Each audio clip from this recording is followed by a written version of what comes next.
रोहित की दीदी समीक्षा की शादी अर्पित से हुई थी। रोहित 20 साल का था, जो कि अपना पूरा दिन मोबाइल पर ही निकालता था। कभी पबजी खेलता तो कभी यूट्यूब चलाता।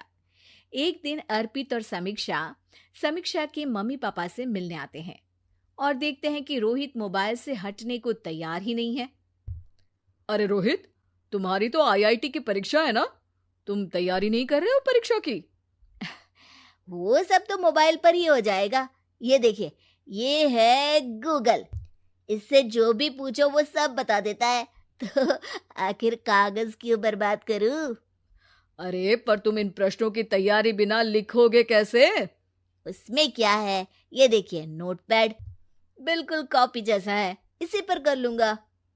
हम जब तुम्हारी उम्र के थे तब हम दोस्त मिलकर प्रश्न हल किया करते थे। उससे हमारी हैंडराइटिंग की भी प्रैक्टिस हो जाती थी और समय का भी अंदाजा लग जाता था। और फिर साथ में हम एक दूसरे की मदद भी कर देते थे अगर कोई अटक जाए तो। आपका जमाना अलग था जीजा जी। अभी जमाना फास्ट और स्मार्ट हो गया है। जमाना क्या, अब तो फोन भी स्मार्ट हो गया है। समय के साथ बदलना पड़ता है जीजा जी। अब बस भी कीजिए आप, हर चीज को लेक्चर में बदल देते हैं। रोहित अच्छा कर लेता है परीक्षा में। इतने में अर्पित के सास ससुर जी आ जाते हैं हॉल में, और अर्पित इस बारे में बात नहीं करता। हालांकि अर्पित को लगता तो है कि पूरी तरह मोबाइल पर लगे रहना सही नहीं है, पर वो इस बात को और नहीं छेड़ता। ऐसे ही 2 दिन निकल जाते हैं। समीक्षा, मुझे काम से फोन आया था, मुझे वापस काम पर लौटना पड़ेगा। पर हमें आए हुए तो 2 ही दिन हुए हैं। अभी चले गए तो माँ और पापा को अच्छा नहीं लगेगा ना। अच्छा ठीक है, तुम रुक जाओ, मैं काम खत्म करके फिर लौट आऊंगा। एक काम कीजिए ना, परसों रोहित भी परीक्षा के लिए निकलेगा, आप उसी के साथ निकल जाना। दोनों वैसे भी बात नहीं करते, साथ में जाएंगे तो हो सकता है आप लोग आपस में बातचीत भी करने लग जाओ।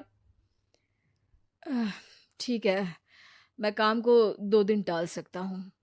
उसी रात जब सब खाना खाने बैठे थे, तो अर्पित अपने जाने की खबर बाकी लोगों को बताता है। मुझे काम के लिए वापस जाना होगा। अरे बेटा, पर अभी तो तुम आए हो, इतनी जल्दी चले जाओगे? नहीं माँ जी, समीक्षा यहीं रहेगी और मैं जल्दी काम खत्म करके वापस आ जाऊंगा। अब ठीक है, काम भी जरूरी है। वैसे कब निकलोगे बेटा? 2 दिन में। मैंने सुना है कि उस दिन रोहित को भी परीक्षा के लिए जाना है, तो कल मैं दोनों की टिकट करा लेता हूँ बुक। मेरी टिकट रहने दीजिए जीजा जी, मैं तो फोन से ही करवा लूंगा। हाँ, पर कोई दिक्कत हो गई तो?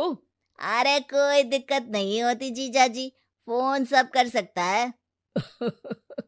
हमारे फोन के रिचार्ज से लेकर टीवी का रिचार्ज सब रोहित यही फोन से बैठे बैठे कर देता है।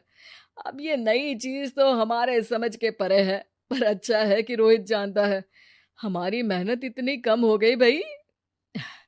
हाँ, पर अगर टिकट नहीं मिली तो? अर्पित की बात पूरी होने से पहले ही बिजली चली जाती है।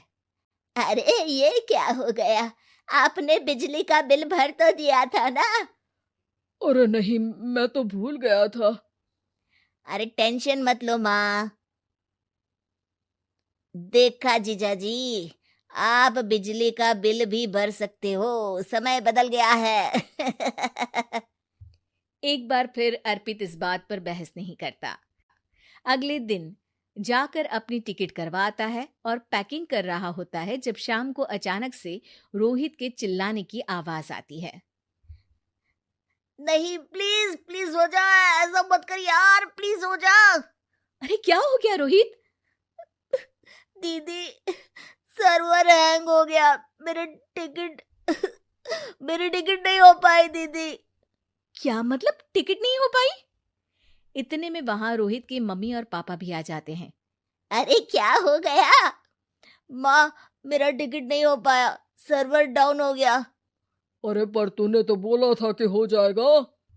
हो जाता है, पर अब क्या करूं, ये क्या हो गया?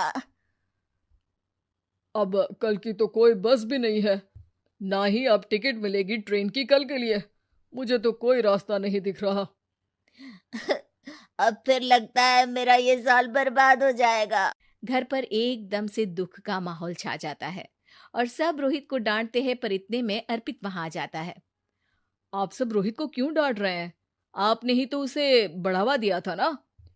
लेकिन इसकी लापरवाही के कारण इसकी परीक्षा छूट जाएगी।